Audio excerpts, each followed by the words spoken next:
news out of Pittsburgh. Kenny Pickett, gone. Headed to Philadelphia. The Steelers got pick 98 and the two seventh rounders in 2025. Philly gets Pickett in the 120th pick. Some reporting from Jerry Dulock of the Pittsburgh Post-Gazette. The Steelers made this move because of the way Pickett was poorly handling the arrival of Russell Wilson. According to sources, this came on the heels of Pickett's behavior last season when he refused to dress, that's like my son, as the emergency third quarterback in Seattle in Week 17. Joining us to discuss, we flew you in as soon as we heard this news. Yeah. Thank you. We appreciate you getting on a plane.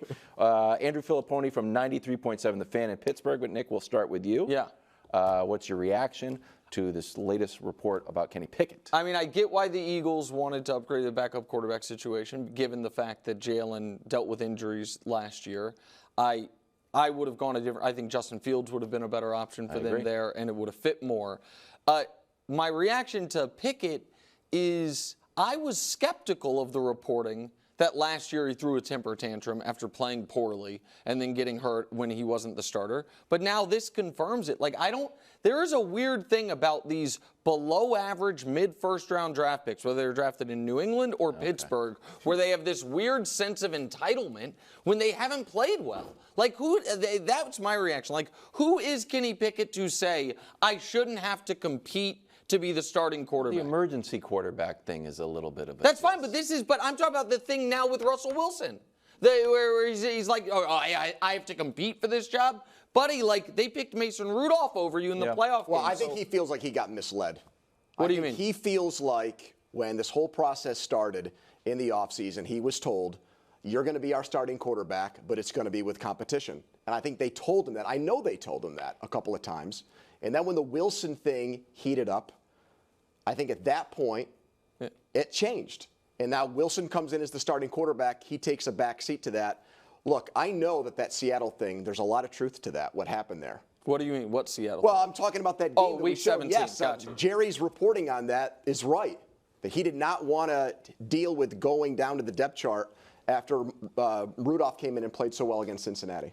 Can I say something? And I don't want to pass too harsh of judgment. That sounds pretty lame. The idea that Russ is coming in to compete. Russ went to Seattle when, what's my man's name from the Packers that he just signed a big deal when Russ's rookie year? Flynn. Matt Flynn. Yeah. When Matt Flynn had that big contract and Russ went in and won the job. So the guy you're competing against, the reason why he's been successful is because he went in somewhere as the underdog and took the job. So the fact that he's coming into your building and you can't be inspired by him to literally follow the same path I agree entirely. Seems lame. No, I agree entirely. Well, I'd heard that this might happen earlier in the week, but I thought that cooler heads were going to prevail. Because the Steelers, this is such a knee-jerk reaction from them. What a 180 that they draft the guy in the first round and 3 years later he's off the roster. That has not happened since 1996 was the last time a first-round pick only got 2 years with the Steelers. So this is completely out of character for them. That's for any position with the Steelers? First-round pick players, 1996 is the last time they did something like this. Usually it feels like the front office feels some responsibility of Yeah. if we move this guy, it's not only on the guy, but it's kind of on this guy too. I picked him, so. How about that? Yeah. Odds to How win the about NFC that? North. Ravens, Bengals, Browns, then the Steelers. Russ hunting for a Super Bowl. Andrew, what's your reaction to Russ's introductory press conference? Well, I'm fired up. I've been re-energized by bringing him. Are you being, No, I'm being dead serious. I agree. In my opinion, this is, if you look at it, it is one of the greatest bargains for a quarterback in NFL history. He is a borderline Hall of Fame quarterback, and he is going to play for $1.21 million. Look at the other quarterbacks in the division. Deshaun Watson, $63 million cap hit. Burrow, $27 million. Jackson, $30 million. The Steelers have a guy for $1.21 million that allows you to build the roster and the team out with him at $1.2 million. So here's my question, because I'm glad you brought up the money. Where is all the Steelers' talent? Because where are they spending the money? Because I went defense. They've got the highest paid defense in the entire league. Watt, Hayward, Minka. So Patrick Queen now comes over. They've got 3 offensive players that make more than $4 million. They're all linemen, and the only two that make more than $5 million, and they're both their guards. The 10 highest paid guys on the team are 8 defensive players and their left guard and right guard. And now they have $1 million quarterback. And so I say... Who's better than people are making him out to be, Who? I think. Who is? Russell Wilson? Well, yeah, I believe. You don't think so? I mean, I think he is...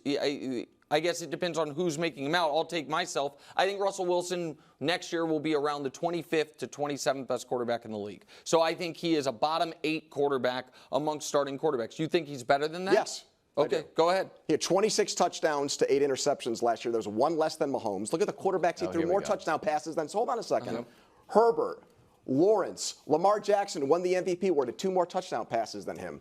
I think he's a fit in their offense. Arthur Smith, very heavy play action guy. Yeah, I like that. Wilson's stats last year: play action, 7 touchdowns, 1 interception, 4th most play action plays. Yeah. Arthur Smith. I think you know what I think. I think those numbers are misleading. Yeah. I think that if there was any validity to what you watched with what the numbers said, he wouldn't be playing for $1 million on a 1-year deal. He wouldn't have had, as he put it, a couple teams call. We know who they were: the Giants and the Steelers. He stopped by the Giants thing is and the Giants now have shaky. Agreed, but he did meet with them. It would appear. I know someone said that was like Russ initiated. Well, I think Russ initiated this. And so the idea that Pittsburgh feels a lot. Last year's Steelers feel a lot like the 2022 Vikings, where they crushed one-score games, had a negative point differential, and you felt like the record was not indicative of the overall quality of Nick, the team. They just traded their starting quarterback for a 3rd-round pick, yes, compensatory pick. Their quarterbacks, all 3 of them, combined for 13 touchdowns. They won 10 games. They're getting a big quarterback improvement off of what they had last year. So that's undeniable. So that's unequivocal. So I am not certain that Russell Wilson will be much better this year than the quarterback play for the Steelers was last year. I think that if Russell Wilson was a significant upgrade, then there would have been more of a market for him, and there would have been more of an ability for him to secure more. Not just forget the $1 million this year, but a guarantee next season into that. And that, I think it's pretty clear, did not exist. I don't think there was a bigger market because of his personality. Don't you think that factors into it? Don't you think that's part of it? I mean, I don't think and you're paying Mike Tomlin all this money to work with him and get him in line. I thought from what I watched from the introductory press conference, I know when you said you were energized, it was an awesome introductory press conference. Now, maybe, I don't know. I know we don't want to judge press conferences because, Dan Campbell had a horrible press conference and he turns out to be. But this press conference, it just felt, if I was a Steelers fan, I would be fired up. He seems focused and just humbled, not as much pomp and circumstance. He also said he spoke to Kenny Pickett and said, "Let's get after it." And then Kenny Pickett's gone. It's a little bit strange, but it is what it is. My dreams of the Patriots trading up to draft Caleb seem to be fading. I'll be honest with you. Now minus 2,000 that he ends up on the Bears. Potential offensive lineup after yesterday's Keenan Allen trade: Caleb, DeAndre Swift, Keenan Allen, DJ, and Cole Kmet. Another addition, this time to our show, is Danny Perkins of 670 The Score in Chicago with some local flavor. Yeah. Also your friend. Right. And a member of the committee. Oh, and a member of the committee. Yeah. That's the #1 line on my bio. Yeah, it's great to unmask you. We'll start with Nick. Yeah. What's Caleb's rookie year ceiling in Chicago? Outdoing what CJ did last year. No.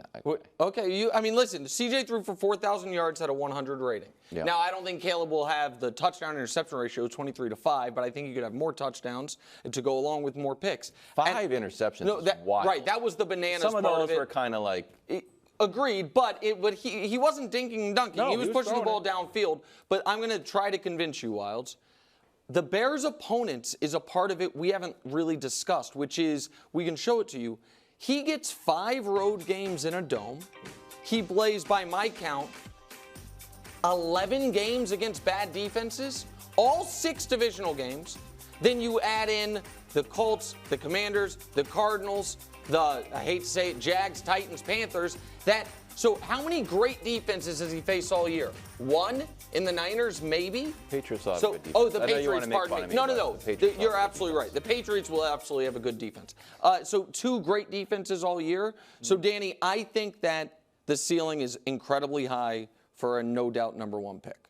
I agree with you. And just comparing him to #1 picks, I think his ceiling is the best season a #1 overall pick quarterback has ever had. Oh, my goodness gracious. Well, and it's because of the team he's going to. Circumstance matters here. When I say this, Bears fans get very nervous because Bears fans are very cynical. Yeah. It's the only franchise to never have a 4,000-yard passer. Yeah. It's the only franchise to never have a 30-touchdown passer. So they believe it's where offense goes to die. It's where quarterback play goes to die. But you guys just showed all the offensive players that he has.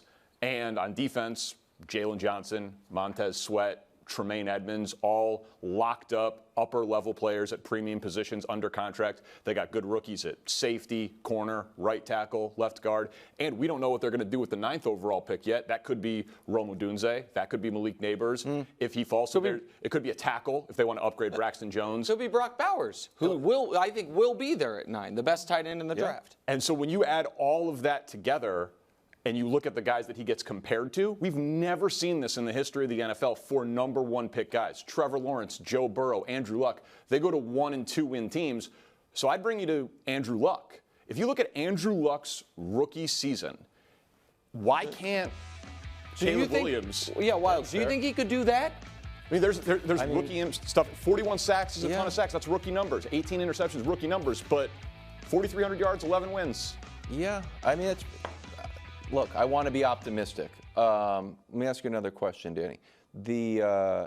When Andrew Luck went into Indianapolis, there was maybe some pining for Peyton Manning, but Peyton Manning was gone.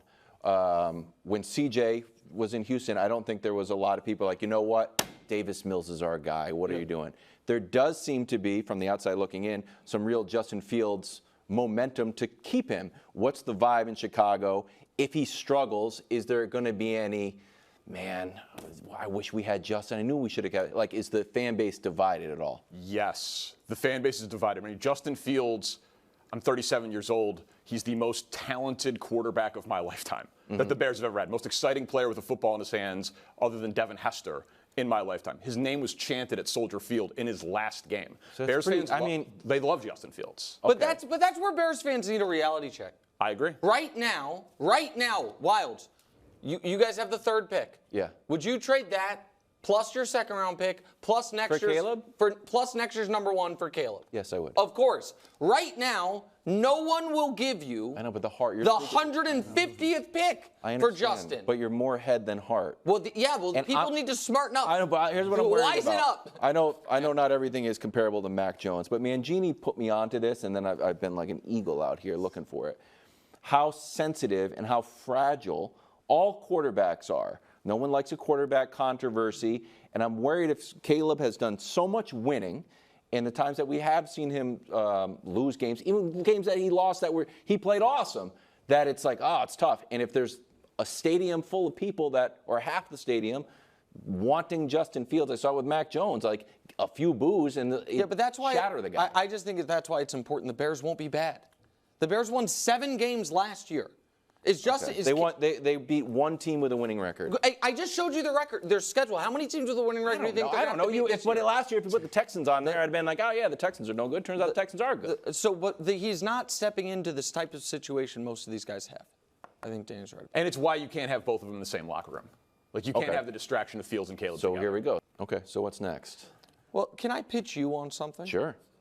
So we didn't get it into the show, so I'll fit it in here. Minnesota did something today that means they're going to try to trade up. Minnesota traded a future 2 to Houston plus this year's 2 to get another first-round pick. That is not because they know who they want to draft at 23. It's because they want to package 11 and 23 to move up to get a quarterback. Would you consider 11 and 23 and something for the 3rd pick, for the Patriots, to really be able to try to build a base for the football team? And then have your bridge quarterback be a 1-year tryout for Justin Fields? Like you draft a great tackle, or a really good tackle, a great defensive player, or a wide receiver in a deep wide receiver draft. Those things. I would just roll with Jacoby Brissett. Okay, so you would do the trade not because Danny, we are running out of teams where it is even possible that Fields be a starter. Like I put Philly down as a potential maybe good fit, but now it's gone because Kenny Pickett just went there. And I think that we need a little context here. Yes, Justin Fields can be a starter in the NFL. Yes, Justin Fields deserves to be a starter in the NFL, just not for the Bears because they happen to get the #1 pick in the Caleb Williams draft. Like, little context. Justin's first year in Chicago, they don't want him to play. He sits behind Andy Dalton. Dalton gets hurt. His first game in the NFL, they don't put any protection out there against Clowney and Garrett. Takes 9 sacks. Disaster. That wasn't good. Year 2. Most dead cap space of any team in the NFL. They trade for Chase Claypool. Disaster. Trade away to Roquan, Robert Quinn. They're tanking. Even after that year, he's voted the 86th best player in the NFL by his peers, 10 spots better than Knicks guy, the Prince, Trevor Lawrence. We don't need shots at the Prince. I'm just saying. But go ahead. Then it's just facts. Then year 3, they abandon the running game early for some reason. He calls out his coaches. He gets hurt. He comes back solid at the end of the year. Komet and DJ Moore have career years, and he was fine. And after all that terrible circumstances, he's in a 3-person club for the first 3 years of your career. 6,000 yards passing, 2,000 yards rushing. Cam Newton and Lamar Jackson. That's a 15-1 season. That's an MVP. That's 2 MVPs. That's a Super Bowl appearance. That's a couple of playoff wins. And he's got 54 touchdowns. So I'm not saying that Justin Fields should start over Caleb Williams. I'm not saying he's a top 15 quarterback in the NFL. But you're telling me that he's not better than Jacoby Brissett? I like Jacoby Brissett. All right. Then Daniel Jones? Then Gardner Minshew? I don't know. Hold on. You don't. Jarrett Stidham? You're not. Well, so the Stidham, I think he is obviously better than Jarrett Stidham. Yes. Do you agree? You agree yes, with that? of course. So to me, there are. The Giants are an interesting one, even though they brought in Drew Lock, and we'll talk more about the Giants. The Giants are just going to get sacked for the Giants now. Well, yeah, but I mean, they can upgrade. Right, can I pitch you on something? Sure. Just because I think you'll like this. We just saw Baker, and it felt like when Baker was leaving the Browns and Deshaun was kind of pushing him out of his spot, Baker wanted to be a starter. Yeah. And he's like, where can I be a starter? Carolina, I'll do it. And it was a disaster because Carolina's a disaster. I think if Baker could do it over again, he would be better off waiting and finding a good spot. I think, do you see something happening where Justin could maybe stay on the team and wait for something like Kirk's? A spot to open up where Josh Dobbs is going in. So I think at this point it would be smart, like in a vacuum, Danny. I think that'd be smart for the Bears. But from what you've said, from what's been reported, they don't seem to think that's tenable to have Caleb and Justin Fields both on the team come training camp. I think Justin would request a trade in that scenario. I don't think he would want to be in that circumstance. Why don't you like Justin and Caleb there? I do, but it seems like the Bears don't, and neither quarterback would like it. Yeah. Thanks for watching. Subscribe here to get more from the show and to check out clips from other shows on FS1.